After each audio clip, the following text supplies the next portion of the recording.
Continuamos con el octavo ciclo de charlas Un mundo por descubrir, organizado por ANSE, Asociación de Naturalistas del Sureste. Celia López Cañizares es bióloga, una joven investigadora que se encuentra ahora mismo trabajando en Italia. Nos va a hablar sobre las especies invasoras y la ciencia ciudadana en Europa. Muchas gracias. Bueno, hola a todos. Muchas gracias Alejandro por la presentación virtual. Y antes de nada quería agradecer a ANSE y sobre todo a Alejandro y también a Carmen y a Ángeles por su disponibilidad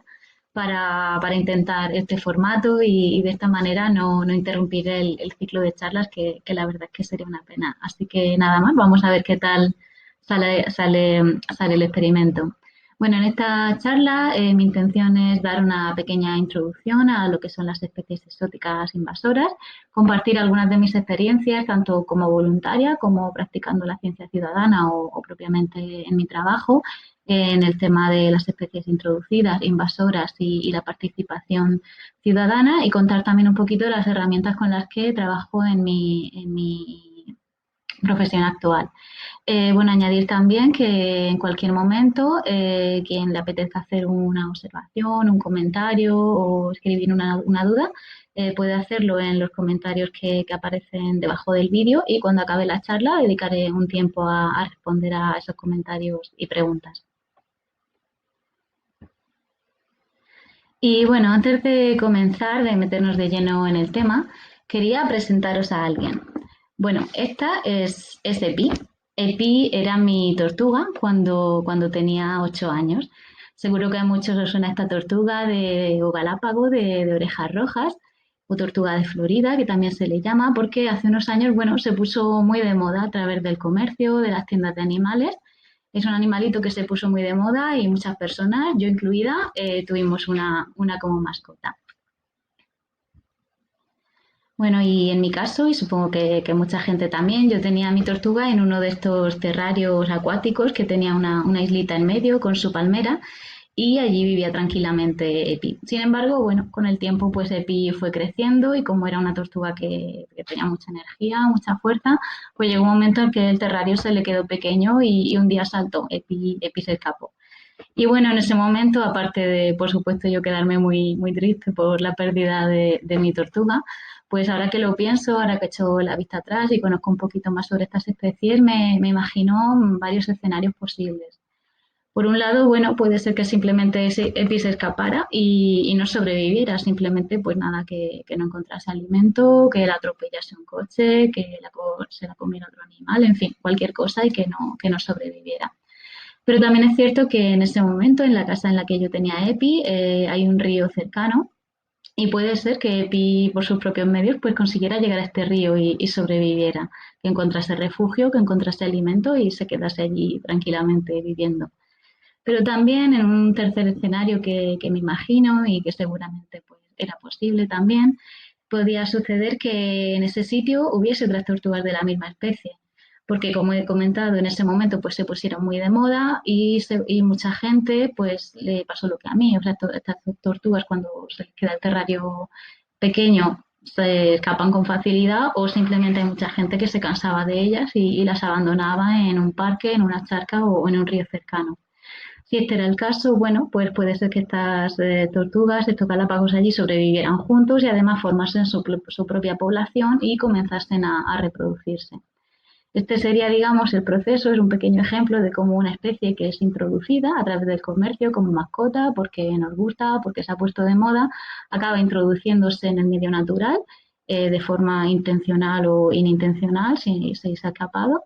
o intencional, si es el caso del abandono, y al final se han adaptado tan bien a su nuevo ambiente que han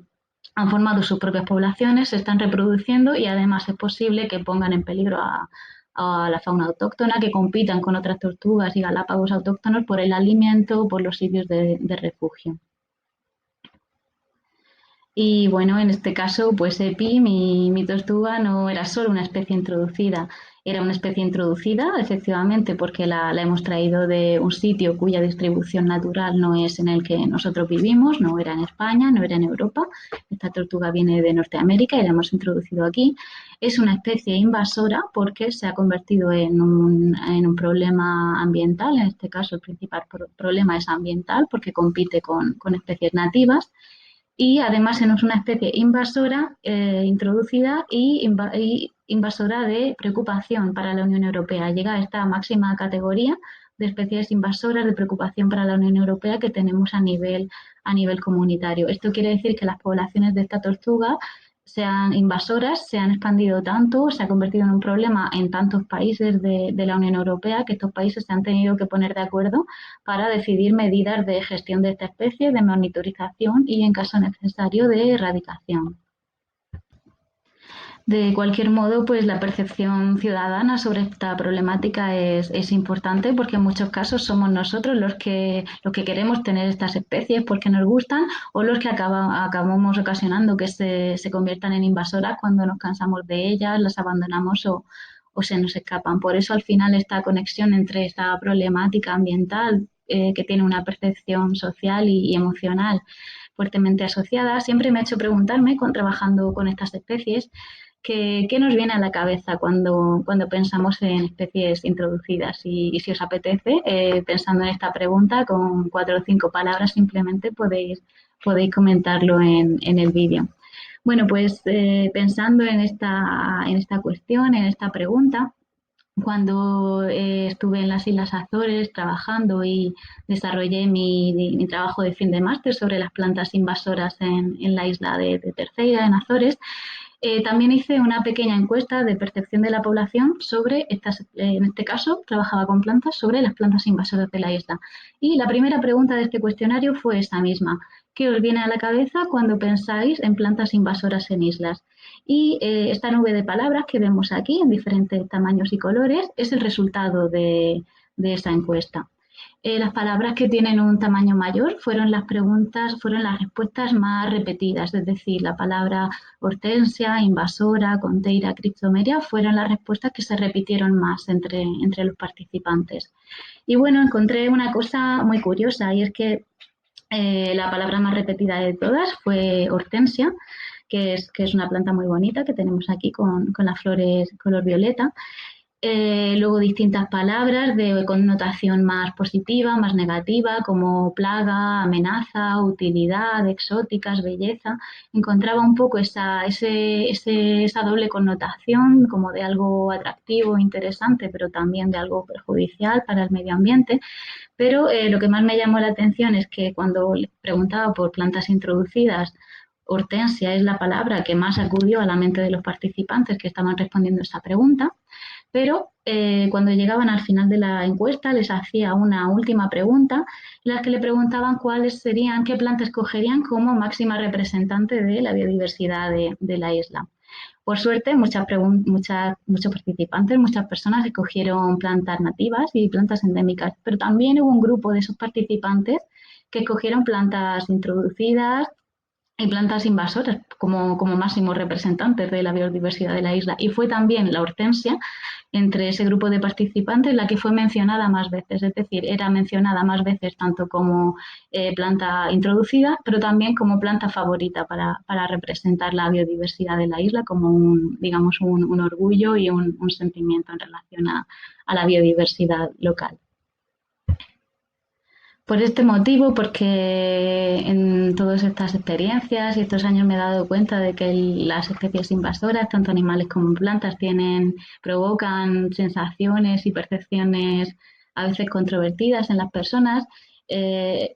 Ocurre que la participación ciudadana, tanto a nivel personal como colectivo, pues es muy importante en la gestión de estas especies.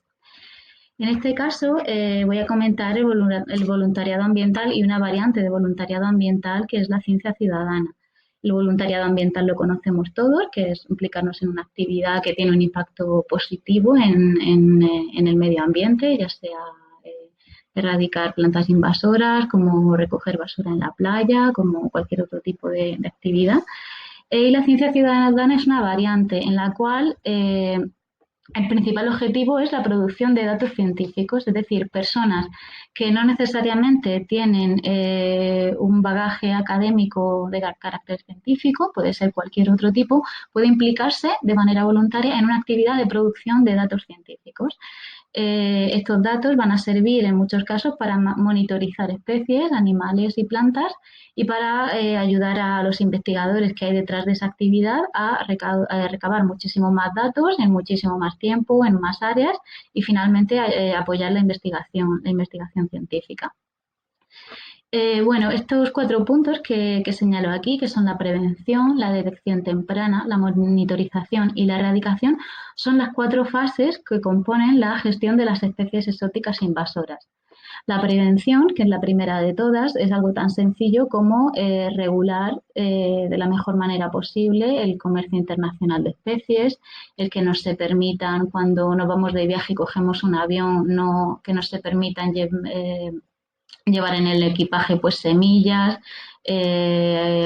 huevos y cualquier cosa que se pueda después criar o cultivar. Y en esta fase y también en la última, en la de erradicación, es donde a nivel individual y a nivel colectivo el voluntariado ambiental cobra una mayor importancia. A través de campañas de educación ambiental, muchos voluntarios pueden participar en campañas de prevención y también en el punto 4, que es el último, en actividades de erradicación, el voluntariado ambiental coge una importancia muy grande porque muchas personas juntas a través de una actividad organizada pues pueden, por ejemplo, cubrir un área en una zona protegida, en un parque natural o nacional y erradicar la especie con la que se esté trabajando. Sin embargo, la ciencia ciudadana como forma de voluntariado tiene una importancia mayor en los otros 2 puntos, en la detección temprana y en la monitorización, no tanto en la prevención o en la erradicación, en las cuales el voluntariado, como he comentado, el voluntariado ambiental tradicional tiene más protagonismo. ¿Por qué en estos dos puntos tiene la ciencia ciudadana un mayor protagonismo? Bueno, primero porque la ciencia ciudadana normalmente en la ciencia ciudadana se utilizan plataformas online, correo electrónico y aplicaciones de móvil para capturar esos datos, recabarlos y enviarlos a la autoridad competente para gestionar el problema. Un ejemplo de detección temprana sería, por ejemplo, lo que podría realizar una persona que por hobby pues sea pescadora, una persona que pesque en un pantano y tendrá permitidas ciertas especies y otras no, pero si de repente un día pesca una especie que nunca ha visto, que le resulta súper extraña que esté allí, que no la reconoce entre esas especies que habitualmente le están permitido o no le está permitido pescar, un gesto muy importante de responsabilidad por parte de esa persona, por parte de ese pescador, pues sería avisar a la autoridad competente. En este caso, por ejemplo, en España podría avisar al Seprona. ¿Cómo? Seguro que tienen alguna aplicación de móvil, simplemente por correo electrónico o simplemente avisando o enviándoles una fotografía de la captura que ha hecho y que le ha parecido una captura rara, poco habitual. Eso sería un caso de detección temprana, porque es posible que esa captura que nos esperaba sea una nueva especie que se ha introducido en el medio y estaríamos ya en este punto de detección temprana y esa persona, un poco aún sin saberlo, estaría siendo un ciudadano científico, estaría ayudando a producir un dato nuevo que antes no existía y que va a ayudar que va a apoyar que este proceso, que estos 4 pasos en la gestión de especies invasoras ocurra. Y bueno, y sobre todo en el punto 3, la ciencia ciudadana tiene mucho protagonismo, que es en la monitorización de especies invasoras. Es decir, cuando ya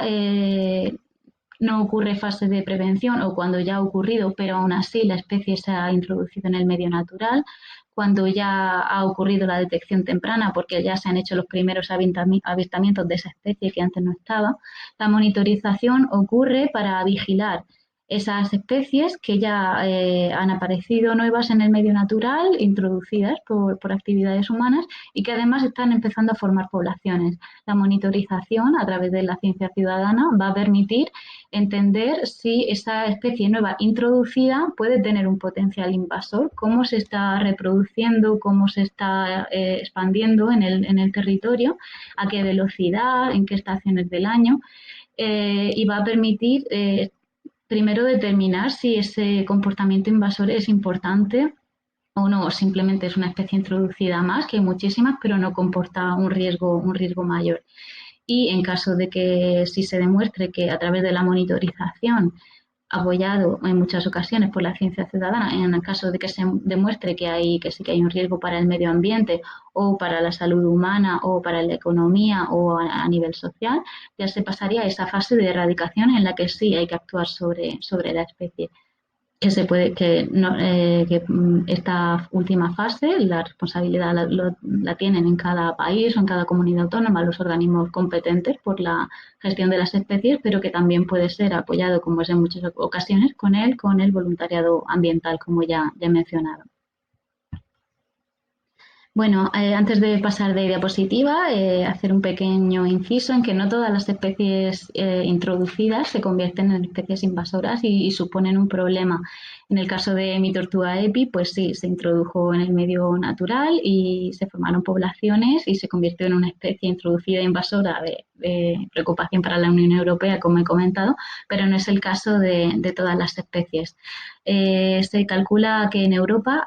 hay más de 14.000 especies introducidas y de esas 14.000 especies introducidas, entre un 10 y un 15% llegan a convertirse en invasoras. Son aquellas en las que todas esas fases ocurren y en las que hay que establecer mecanismos de monitorización estrictos y, si es necesario, de erradicación. Y bueno, seguro que todos tenemos un montón de especies introducidas alrededor que no son dañinas, que no comportan un riesgo, pero por poner un ejemplo, pues yo tengo aquí mi planta de aloe vera, espero que se vea en el vídeo, que no es nativa de la zona en la que yo vivo en Europa, ni mucho menos, pero no comporta un riesgo. Se introdujo en su momento pues por motivos de comercio internacional de plantas o porque tuviera uso tradicional o porque es una planta ornamental. Puedo tenerla en una maceta o puedo plantarla en mi jardín, pero si la planto no va a empezar a expandirse y a reproducirse de una forma descontrolada, poniendo en riesgo a las especies endémicas de la zona en la que yo vivo. Por eso es una especie que es introducida, pero no tiene este carácter invasor. Y bueno, justamente hablando de esas 4 fases, por suerte pues he tenido la oportunidad de, en diferentes sitios de Europa, experimentar, involucrarme en el tanto laboralmente como en ciencia ciudadana, como en voluntariado ambiental, en la gestión de estas especies, en esas 4 fases, desde la prevención hasta la erradicación. Y aquí simplemente voy a compartir muy brevemente algunos ejemplos de estas experiencias personales. Bueno, en España precisamente, sobre todo con ANSE, esta es una foto del campo de trabajo de 2010 en el que yo participé y ahí estábamos actuando en esa 4ª fase de gestión de especies invasoras, en la fase de erradicación, que estábamos retirando pitas y Carpobrotus, la uña de gato, de una zona de dunas protegidas cerca de San Pedro del Pinatar, con los voluntarios y con el personal de ANSE. Ahí estábamos, como he comentado, implicados en la fase de erradicación. Por otro lado, pues cuando pude irme a vivir una temporada a las Islas Azores, a trabajar y a estudiar también allí mi máster, aquí fue realmente donde descubrí el tema de la ciencia ciudadana, donde me empecé a interesar más y más en esta modalidad de voluntariado en la que vale actuar de una manera voluntaria y porque te gusta y porque disfrutas realizando la actividad, pero es que además estás produciendo datos científicos y detrás de eso hay investigaciones. Y aquí en el grupo de biodiversidad de las Azores lo que hacíamos era organizar salidas de campo, parte con personal del grupo de investigación, parte con alumnos de intercambio que llegaban y también con voluntarios de la ciudad. Y entonces a través de unas fichas de registro a mano o a través de una aplicación de móvil y a través de la misma aplicación pero en su versión web, recogíamos información de las especies invasoras, en este caso de las plantas invasoras que veíamos en los recorridos que hacíamos por el campo y enviábamos los datos a los responsables del proyecto. Lo hacíamos en ese momento en Azores a través del grupo de biodiversidad de las Azores y a quien enviábamos los datos era un proyecto muy, muy chulo que recomiendo que lo busquéis en internet, que es invasoras.pt, que es un proyecto de ciencia ciudadana dedicado exclusivamente a las plantas invasoras a nivel de todo Portugal. Y la verdad es que hacen cosas muy, muy interesantes y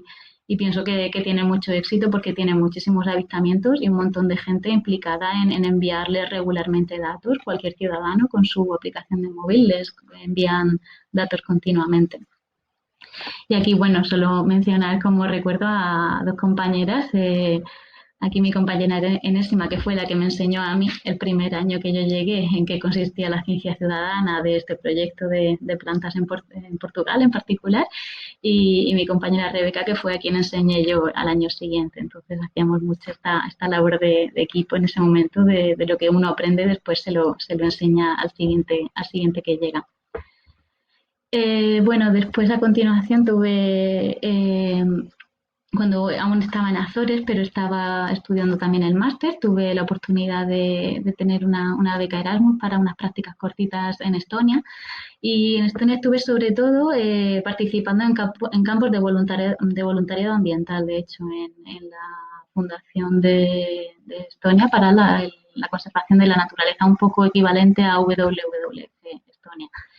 Y allí son muy, muy potentes con el tema de voluntariado ambiental, organizan muchísimos todo el año, muchísimos campos de trabajo, entonces pude implicarme tanto como monitora de los campos de trabajo que eran internacionales, como voluntaria en aquellos que eran locales, que eran para personas de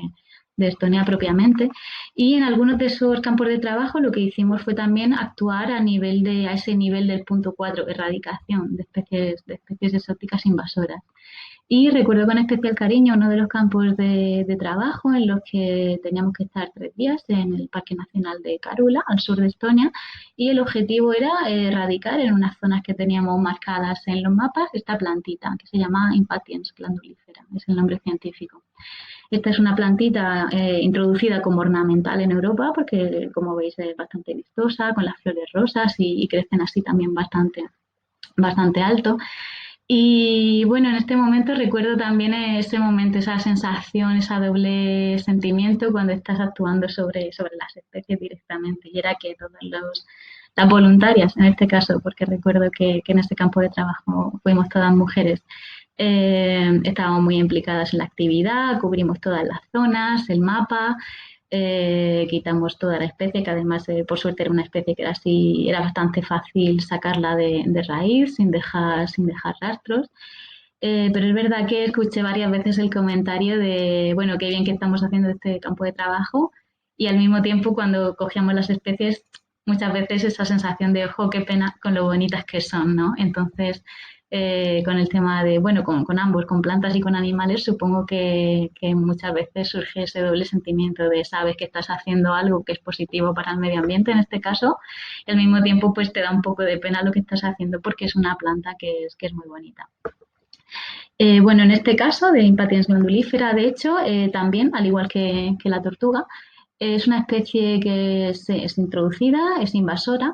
y también es invasora de preocupación para la Unión Europea. Está también incluida en esa lista top. Que de hecho tiene su propia ficha de información, esta especie, en esta aplicación de móvil, que es la aplicación de móvil que utilizamos en la Red Europea de Información sobre Especies Invasoras como herramienta de ciencia ciudadana, de la que voy a hablar a continuación. Pues en Italia, como he mencionado, es donde me encuentro ahora mismo trabajando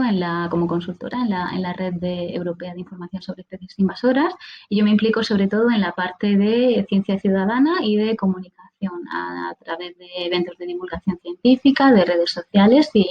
también con colegios y visitantes que tenemos en el centro de investigación.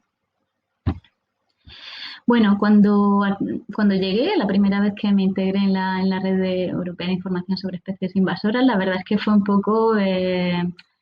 no estresante, pero fue como un boom de información, porque es una plataforma online, luego pondré la dirección para que podáis consultarla. Es una plataforma online con muchísima información, porque está compuesta esta red europea por un montón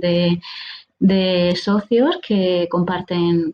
los datos en esta plataforma. Hay un montón de legislación europea, mapas, información de las especies, en fin. Entonces realmente los primeros días lo que hacía era perderme en la página web, abrir las pestañas, leer, releer una cosa, volver a mirarla,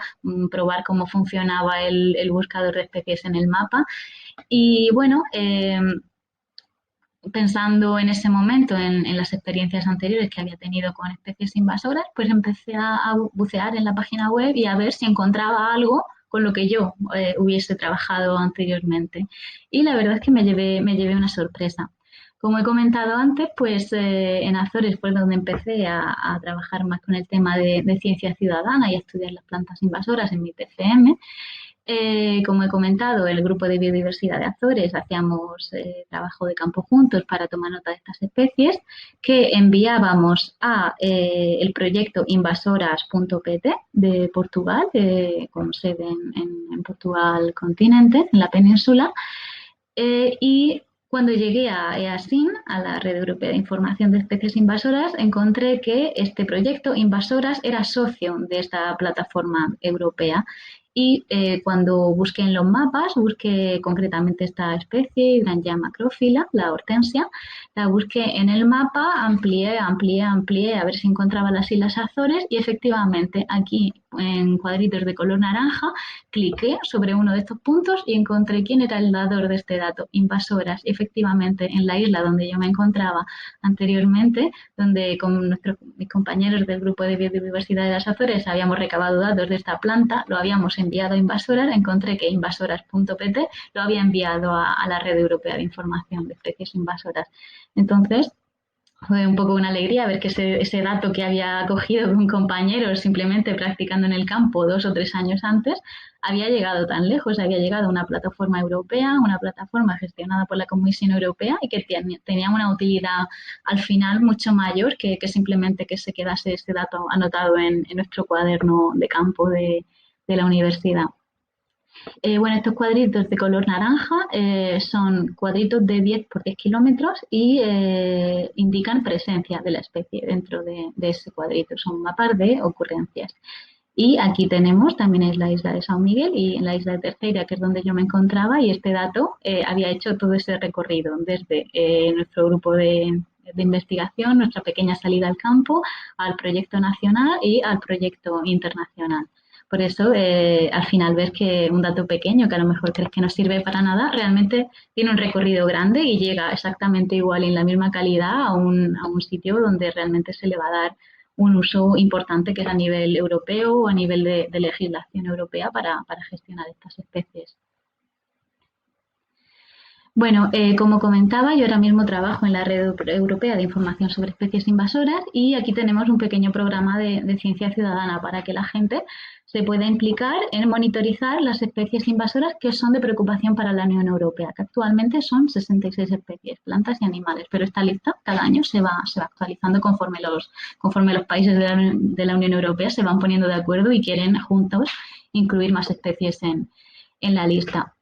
Desde este sitio y desde la Comisión Europea se ha desarrollado esta aplicación de móvil que también está en varios idiomas, también está en español, te la puedes descargar y directamente en idiomas configurarla en español.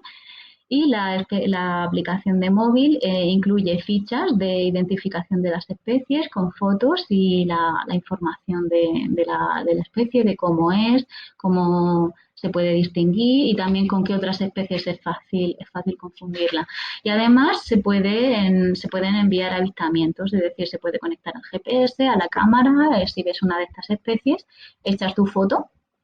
puede ver que la coordenada corresponda con el sitio en el que estás y nos la mandas. Y parte de mi trabajo actualmente también, aparte de producir parte de la información de estas fichas de especies, en este caso para inglés y español,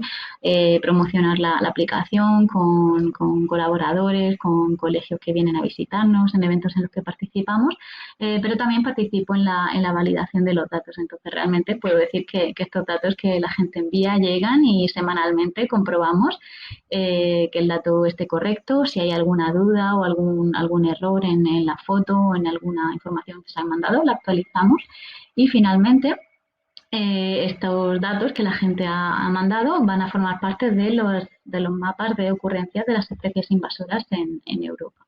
Así que animo a descargarla y por lo menos a curiosearla, a abrir las fichas de las especies y ver cómo se utiliza, a ver si funciona bien en castellano. Y,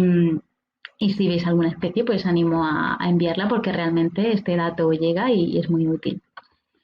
Y bueno, como ejemplo, pues os muestro aquí el mapa de distribución de mi tortuguita, de Epi, de la tortuga de Galápago de orejas rojas. Como comentaba, cada puntito de color naranja es un cuadro de 10 por 10 kilómetros de presencia de esta especie y todos estos puntitos vienen de diferentes fuentes de información, de diferentes socios y colaboradores del proyecto de la Red Europea de Información de Especies Invasoras. Muchos de estos datos van a venir de ministerios de medio ambiente, de autoridades competentes que han decidido los datos que han decidido cedernos los datos que tienen de ocurrencias sobre esa especie en su país. También muchos proyectos LIFE van a utilizar la aplicación de móvil u otra aplicación u otra herramienta y van a después a convertirse en socios del proyecto y compartir sus datos con nosotros. Proyectos a nivel nacional, ONGs, en fin, un montón de entidades que pueden colaborar, convertirse en socios de EASIN y compartir estos datos. O sea, la autoría del dato siempre queda en su origen, pero se comparten los datos todos juntos y son de acceso abierto. Lo que quería comentar es que muchos de estos puntitos también son puntitos que la gente ha enviado, no solo pertenecen a esas autoridades competentes o a bases de datos súper grandes o a grandes proyectos, pero muchos de estos puntitos son enviados a nivel individual como actividad de ciencia ciudadana por personas individuales que han utilizado esa aplicación de móvil. Han visto una tortuga en la charca cerca de su casa o en el río o en la ciudad, le han echado la foto y nos lo han enviado. Por eso cada puntito cuenta. Porque este mapa pues irá cambiando año a año. Estos son ocurrencias reportadas, obviamente hay más de lo que aquí aparece y cada puntito cuenta para entender en qué zonas esta especie es más problemática, necesita más gestión o se ocurre, como aquí se ve con mucha claridad, que es en la cuenca hidrográfica del río Po, aquí en el norte de Italia, que se ve con mucha claridad esa correspondencia entre esa cuenca hidrográfica y los puntitos donde la especie aparece, para entender dónde está, con qué abundancia y cómo va cambiando este mapa año a año. Y por eso cada puntito cuenta y cada puntito individual como ciudadano científico utilizando estas aplicaciones de móvil también cuenta. Bueno, como todo, añadir que la ciencia ciudadana, como todas las metodologías, pues tiene sus pros y sus contras. Entre los pros encontramos que se producen una gran cantidad de datos, es decir, mucha gente en muchos sitios enviando datos abarcan muchísimo más que un científico o que un grupo de investigación intentando recabar estos datos. También la posibilidad de detectar eventos inusuales, por ejemplo, como decía, en la fase de detección temprana, un pescador que detecta un pez que nunca ha visto en el pantano donde suele ir a pescar y envía una foto a la autoridad competente o a un proyecto o a una ONG, que a lo mejor ellos sí saben qué especie es o cómo ha podido llegar. Pues esta es la ciencia ciudadana, ayuda mucho en esa detección de eventos nuevos o eventos inusuales. Luego la posibilidad de que la gente se implique en investigación, aunque tú no seas investigador, aunque tus estudios o tu trabajo consista en algo totalmente diferente, pero es una manera de que la gente se implique y entienda la importancia de la investigación a nivel social. También suele ser una actividad muy gratificante, pues porque en la mayoría de los casos se realiza fuera, aprendes algo nuevo y se disfruta y además luego la puedes completar en casa. A lo mejor coge los datos fuera, pero luego es en casa tranquilamente cuando quieres ver si las fotos te han salido bien, si el GPS estaba bien puesto y entonces desde casa envías los datos también tranquilamente. Y en muchos casos, pues las herramientas para participar en ciencia ciudadana son sencillas, como he comentado, como una aplicación de móvil que todos nos podemos bajar. Por contra, bueno, la ciencia ciudadana, pues como todo, tiene sus limitaciones. Y es que aunque muchas herramientas sean sencillas, es posible que las metodologías sean complejas. Es decir, si por ejemplo yo me bajo una aplicación que es muy bonita, tiene una interfaz con muchos colores muy bonita, empiezo a clicar en un sitio y en otro, pero luego me encuentro con que la hoja que tengo que rellenar información de la especie que acabo de ver es muy complicada, que me pregunta cosas que no sé, que no me ha dado tiempo a echar la foto porque la especie ha pasado muy rápido, en fin. Mm, si la metodología es compleja, si no es asequible, pues al final, por muy bonita que sea la aplicación o muy interesante, pues la gente no va a querer utilizarla, te da pereza o no, o cuando la utilizas, pero si el resultado en la foto que tienes o en los datos que tienes, pues no se traduce al final en un dato útil, porque se quiere producir un dato útil para apoyar la investigación de esa especie, pues al final no vale tanto la pena utilizarla. Luego también pues el tema de la armonización, limpieza y la validación de datos ocurre, es un problema más para los investigadores que hay detrás del proyecto de ciencia ciudadana, y es que si se han producido una gran cantidad de datos de una gran cantidad de áreas con un montón de participantes, luego juntar todos esos datos y armonizarlos, limpiarlos y convertirlos en una base de datos que funcione para analizarlos, pues lleva mucho trabajo. Puede ser un gasto adicional, un trabajo adicional. Un ejemplo simplemente es que cada uno le dé un nombre común diferente a la misma planta. Una misma especie puede tener un nombre, 20.000 nombres comunes diferentes según la zona geográfica, y luego pues la persona que esté encargada de limpiar esos datos pues va a tener que encontrar la manera de homogeneizarlos y hacerlos coherentes para el análisis posterior. Luego, bueno, algunas actividades de ciencia ciudadana requieren un poco de entrenamiento previo, entonces eso va a requerir materiales, va a requerir personal y va a requerir tiempo. En mi caso, por ejemplo, es verdad que cuando aprendí este proyecto de ciencia ciudadana en Portugal, en las islas, pues a mí sí que me gustó tener un poco actividad previa. Hicimos un simulacro de salida al campo alrededor, en el jardín de la universidad, y ya cuando aprendimos la metodología en el jardín de la universidad, sí que nos fuimos al campo a coger datos reales. Entonces, son una cosa que suele venir bien, pero también la persona que organiza la actividad de ciencia ciudadana tiene que valorar si tiene los recursos para proveer de este entrenamiento. Y luego la subjetividad, que esto ocurre muchas veces, por ejemplo, a mí cuando estoy validando los datos que recibo, pues por ejemplo, lo que es una fotografía buena para un participante, pues a lo mejor no es una fotografía que es suficiente, que permite al validador de datos aceptar ese dato como válido. Por ejemplo, te pueden mandar una fotografía de una planta o de un animal que fotográficamente sea muy buena, que artísticamente el color, la luz, que la fotografía esté perfectamente bien, pero si a lo mejor la fotografía no capta el detalle que yo necesito ver en el animal o en la planta para validar que realmente es esa especie y no otra que se le parece mucho, pues puede crear ahí un poco de conflicto. Entonces, muchas veces en el tema de la calidad de datos, el número que pones, cómo escribes el nombre o cómo has tomado la fotografía, hay subjetividad entre lo que la persona que organiza la actividad espera o la idea que tiene y luego la persona que practica la actividad. Pero bueno, todo esto se puede mejorar y se suele corregir sobre la práctica y simplemente, bueno, son como cualquier metodología, pues pros y contras a tener en cuenta tanto como participante de ciencia ciudadana como organizador de una actividad de ciencia ciudadana.